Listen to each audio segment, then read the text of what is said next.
कि पिछले 5 वर्षों में काम अवरुद्ध हो गया, लोगों में निराशा छा गई।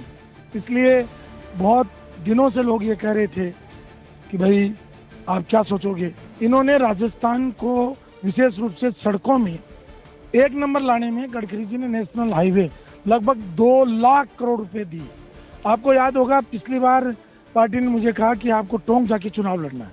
वहाँ पीसीसी के चीफ और मुख्यमंत्री के चेहरे सचिन पायलट चुनाव लड़ रहे थे और 11th आवर पे पार्टी ने मुझे हुक्म दिया।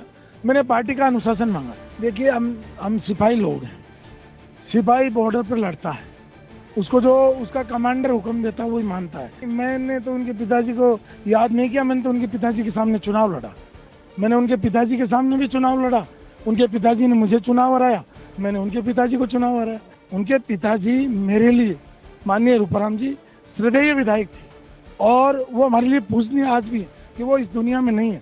राजनीति में हो सकता है विचारधारा अलग अलग हो, वो हमारे सम्माननीय विधायक रहे हैं और चेतन जी टूटी भी हमारे सम्मानीय विधायक। उन्होंने अब तक क्या मीठा मीठा खाया है, अब खारा खाने की बारी आई है तो थोड़ा खारे का टेस्ट भी बोले।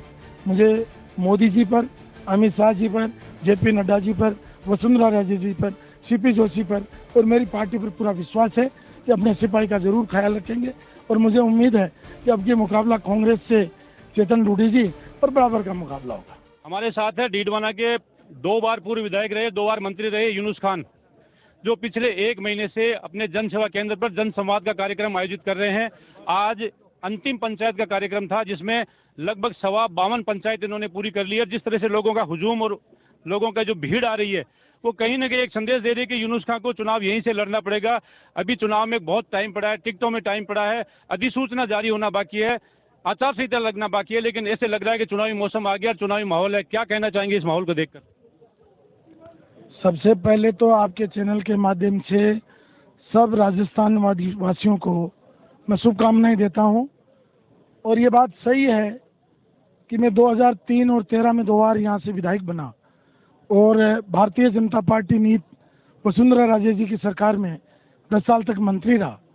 मेरी पहली प्राथमिकता थी इस क्षेत्र में पीने का पानी, सड़क तंत्र को मजबूत करना, शिक्षा तंत्र में आमूलचूल परिवर्तन करना, बिजली और चिकित्सा, इस पर मेरी प्राथमिकताएं थी और मैंने उस काम को करने का कोशिश करी।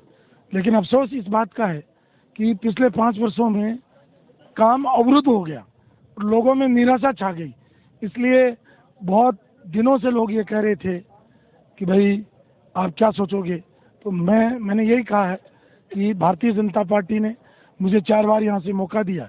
मैं पार्टी का सिपाही हूँ, पार्टी मुझे मौका देगी तो निश्चित रूप से पार्टी के आदेश के अनुसार अनुशासन में रहते हुए आगे काम करूंगा। आज जिस तरह से परिवर्तन यात्रा में नितिन गडकरी जी जो केंद्रीय सड़क परिवहन मंत्री है, उन्होंने आपका जिक्र किया है, सड़कों का जिक्र किया, यहाँ की आम जनता भी एक ही बात करती है कि यूनुस खान ने विकास बहुत करवाया, लेकिन टिकट को लेकर अभी भी कंफ्यूजन है।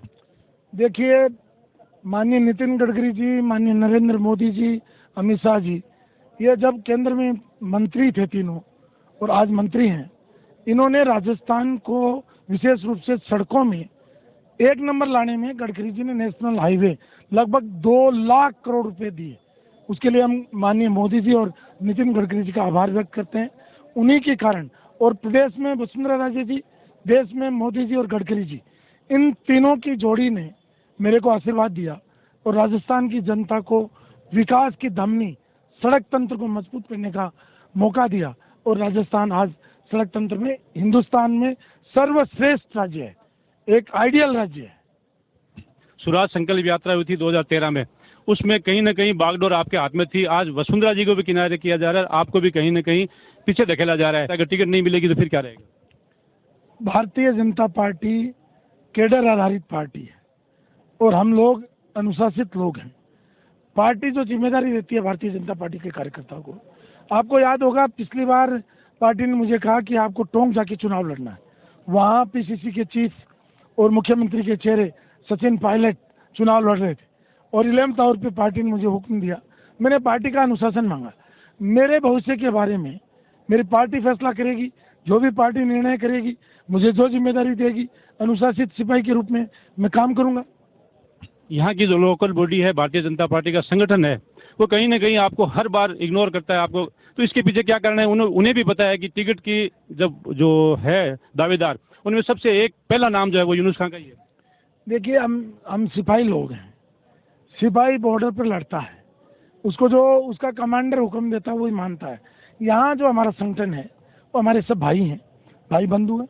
मेरे साथ उन्होंने सबने काम किया है, मैंने उनके साथ काम किया है, और अभी उनको जिम्मेदारी दी हुई है, क्योंकि संगठन में जिसके हाथ में जिम्मेदारी होती है वो काम करता है। कभी जिम्मेदारी किसी के हाथ, कभी किसी के हाथ। ये एक पार्टी का एक तरीके से प्रशासनिक ढांचा बना हुआ है, उसमें जिसके पास जो जिम्मेदारी होती है करती है।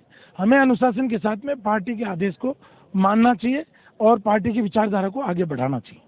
हमने आपके भी भाषण सुने हैं, यहाँ के स्थानीय विधायक हैं उनके भी भाषण सुनता हूँ, उनके निशाने पर आप रहते हैं और आपके निशाने पर वो रहते हैं। कभी वो एयरपोर्ट की बात पर आपके पिताजी को याद करते हैं तो कभी आप उनके पिताजी को याद करते हैं। ये कंट्रोवर्सी कहाँ तक चले? नहीं, मैंने तो उनके पिताजी को याद नहीं किया, मैंने तो उनके पिताजी के सामने चुनाव लड़ा। मैंने उनके पिताजी के सामने भी चुनाव लड़ा, उनके पिताजी ने मुझे चुनाव हराया, मैंने उनके पिताजी को चुनाव हराया, और फिर उनको भी चुनाव हराया। और अब मौका मिला तो फिर एक बार 2023 में मतलब जो है कबड्डी खेल लेंगे, क्या दिक्कत है? आप इस कबड्डी में 50,000 का दावा कर रहे हैं। मैं नहीं कर रहा। 40,000 से हम हारे थे यहाँ, तो 10,000 तो ऊपर देने ही पड़ेंगे ना, उनको लौटाने ही पड़ेंगे। तो 50,000 जब चुनाव होगा, परिणाम आएगा, तो आपके इस वीडियो को हम देखेंगे, जनता देखेगी, क्योंकि ये फैसला जनता का है, मेरा नहीं है। जनता फैसला कर चुकी, क्योंकि जिस तरीके का कुशासन अभी अशोक गहलोत की सरकार में और हमारे स्थानीय विधायक ने कानून व्यवस्था बिगाड़ी, भ्रष्टाचार को बढ़ावा दिया, भाई भतीजावाद को एक और छोटे से एक मंडली से घिर गए और यहाँ का विकास रोक दिया। तो मैं, उनके पिताजी मेरे लिए, माननीय रूपाराम जी, श्रद्धेय विधायक थे, और वो हमारे लिए पूजनीय आज भी है कि वो इस दुनिया में नहीं है। राजनीति में हो सकता है विचारधारा अलग अलग हो, वो हमारे सम्माननीय विधायक रहे हैं, और चेतन जी टूटी भी हमारे सम्माननीय विधायक हैं, उनका भी हम सम्मान करते हैं। लेकिन भाई, गलती करेंगे तो बोलेंगे, क्योंकि लोकतंत्र में विरोधी दल तो बात करेगा ही, वो तो सत्ता में, उनको तो फूंक फूंक के कदम रखना चाहिए, और हम लोगों का भी मान सम्मान करना चाहिए। क्योंकि डेमोक्रेसी में विपक्ष अगर मजबूत नहीं होगा, विपक्ष अगर कमियां नहीं निकालेगा, तो कौन निकालेगा? उन्होंने अब तक क्या मीठा मीठा खाया है, अब खारा खाने की बारी आई है, तो थोड़ा खारे का टेस्ट भी बोले। जिन्होंने, उनका ये कहना है कि हमने जिले की घोषणा करवा दी, जिले का जो श्रेय है वो लेते हैं, उस जिले के श्रेय के आधार पर चुनाव जीतना चाहते हैं, और वो कहीं ना कहीं ये भी मानते हैं कि यूनुस खान यहाँ से चुनाव लड़ेंगे ही नहीं, तो अपने आप को ये सुरक्षित मानते हैं। आप क्या कहेंगे?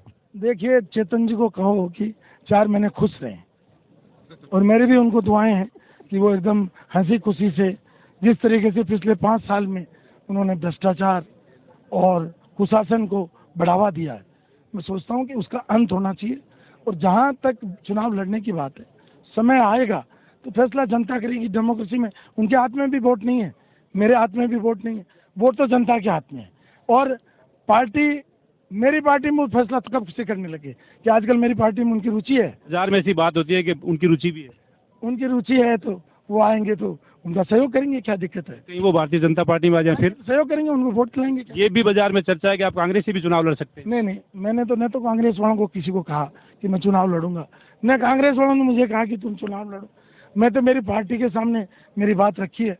आज नितिन गडकरी जी आए थे, उन्होंने, आपने खुद में अपने टीवी चैनल में कहा कि उन्होंने कहा है मुझे मोदी जी पर, अमित शाह जी पर, जेपी नड्डा जी पर, वसुंधरा राजे जी पर, सीपी जोशी पर और मेरी पार्टी पर पूरा विश्वास है कि अपने सिपाही का जरूर ख्याल रखेंगे। और मुझे उम्मीद है कि अब ये मुकाबला कांग्रेस से चेतन डूडी जी और बराबर का मुकाबला होगा। अगर टिकट नहीं मिलती है तो हनुमान बेनीवाल की नज़र भी आप पर है, वो भी ये कोशिश कर रहा है कि कैसे भी करके यूनुस खान को मैं अपने पाले में ले आऊं ताकि खुद अपनी पार्टी को जिताए, कई सीटों पर प्रभाव डाले। देखो, एक बार मेरे को सवाल पहले भी पूछा गया था हनुमान जी को लेकर के, उसमें मैंने कहा था कि हनुमान बेनीवाल जी मेरे दोस्त हैं, चेतन डूडी जी भी हमारे दोस्त हैं, हनुमान जी भी हमारे दोस्त हैं, क्योंकि राजनीति में विचारधाराएं अलग अलग होती हैं, चुनाव लोकतंत्र में लड़े जाते हैं, लेकिन हल्की भाषा हुई, हल्की बात हुई, ये हमें नहीं करना चाहिए। उनकी, हनुमान जी की इच्छा है, लेकिन मुझे लगता है कि इस जन्म में उनकी ये इच्छा पूरी नहीं होगी। हनुमान जी हमारे दोस्त हैं, वो पार्टी चलाते हैं, हमारी उनको शुभकामनाएं, लेकिन जब चुनाव में आएंगे तो 2-4 हाथ तो हम राजनीतिक रूप से करेंगे उनसे। आपका जो जन संवाद का कार्यक्रम था वो लगभग 1 महीने में पूरा हो गया, पूरी पंचायतें होगी, अब क्या कार्यक्रम रह गया? गांव-गांव जाने का है या अगला कार्यक्रम क्या है? देखिए, मैंने 7 जुलाई से इस कार्यक्रम को शुरू किया था। और आज 5 सितंबर है, तो ये जन संवाद है, क्योंकि लोग कांग्रेस शासन से दुखी हैं, त्रस्त हैं। लोगों के पीने का पानी नहीं आ रहा है, समय पर बिजली नहीं आ रही है, सड़कें टूट गई, चिकित्सा व्यवस्था चरमरा गई, तो लोग परेशान हैं। और विपक्ष में होने के नाते हमारी जिम्मेदारी बनती है कि हम जन समस्या को उठाएं। हम कोई चेतन जी का विरोध नहीं कर रहे हैं, हम जनता की समस्याओं को, वो सरकार में है इसलिए उनके सामने रख रहे हैं कि आप बजाय इधर उधर की बात मत कर, ये किस्ती डूबी तो डूबी की, इसकी बात कर। तो ये धीरवाना का बेहाल हुआ, उनकी बात करो, नहीं यूनुस खान की क्या बात करो। यूनुस खान तो आज है कल नहीं रहेगा, लेकिन धीरवाना तो हमेशा रहेगा। धीरवाना का विकास हो, धीरवाना में शिक्षा चिकित्सा मजबूत हो। माननीय चेतन जी, आप उस पर ध्यान दो, हमारी बातों पर ध्यान मत दो। हम तो विपक्ष में बोलेंगे, आप तो यहाँ की समस्याओं का समाधान कराओ, लोगों का पानी मत रोको, एक दिन आपका लोग पानी रोक देंगे। डीडवाना की जनता और जो आपके कार्यकर्ता हैं वो सिर्फ यही इंतजार कर रहे हैं कि यूनुस खान यहाँ से भाजपा से लड़े तो ठीक है, निर्दलीय लड़े तो ठीक है। ज्यादातर जो ये लोग हैं उनमें एक ही आवाज है कि यूनुस खान को यहाँ से चुनाव लड़ना चाहिए, टिकट नहीं मिलेगी फिर। डीडवाना की जनता मेरी माई बाप है, पार्टी मेरी संरक्षक है, तो मुझे लगता है मेरा संरक्षक और मेरे माई बाप दोनों ऐसा निर्णय करेंगे जिससे कांग्रेस चारों खाने चित आएगी। राजस्थान में जिस तरह से हॉट सीट हुआ करती है, कई सीटें हॉट सीट होगी, उसमें अलग अलग मुकाबले देखने को मिलेंगे, लेकिन यहाँ का जो मुकाबला है वो टिकट तक ही लोग मान रहे हैं कि टिकट की दावेदारी में यूनुस खान और अन्य जो 1 दर्जन लोग हैं वो सब टिकट की दावेदारी कर रहे हैं, लेकिन जिस दिन टिकट मिलेगी उस दिन ये हॉट सीट हो जाएगी। देखिए, जो भी भारतीय जनता पार्टी से टिकट मांग रहे हैं, लोकतंत्र में उनका अधिकार है, वो भी हमारे कार्यकर्ता हैं, और पार्टी किसी भी कार्यकर्ता को टिकट देगी, हम सब मिलकर के चुनाव लड़ेंगे। ये पार्टी का सिंबल कमल का फूल, मोदी जी का काम और वसुंधरा जी के शासन में जिस तरीके का सुशासन हुआ, ये यानी मोदी जी और वसुंधरा जी दोनों ने जो सरकार चलाई है उसमें जो जनहित कल्याणकारी योजनाएं उनका प्रचार प्रसार करेंगे। और आज विश्व स्तर का नेता हमारे पास माननीय नरेंद्र भाई मोदी हैं। मैं उम्मीद करता हूं कि सबका साथ, सबका विकास, सबका विश्वास और सबका प्रयास ये जारी रहेगा। धन्यवाद। तो ये थे पूर्व मंत्री यूनुस खान, जो दावे से ये कह रहे हैं कि टिकट भी मिलेगी, चुनाव भी लड़ेंगे। कई बार उन्होंने कहा कि जीना यहाँ, मरना यहाँ, इसके सिवा जाना कहाँ। अब देखना है कि आने वाले चुनाव में भारतीय जनता पार्टी की टिकट पर यहाँ से चुनाव कौन लड़ते हैं। सहयोगी आसिफ के साथ हनीफ खान, डीडवाना।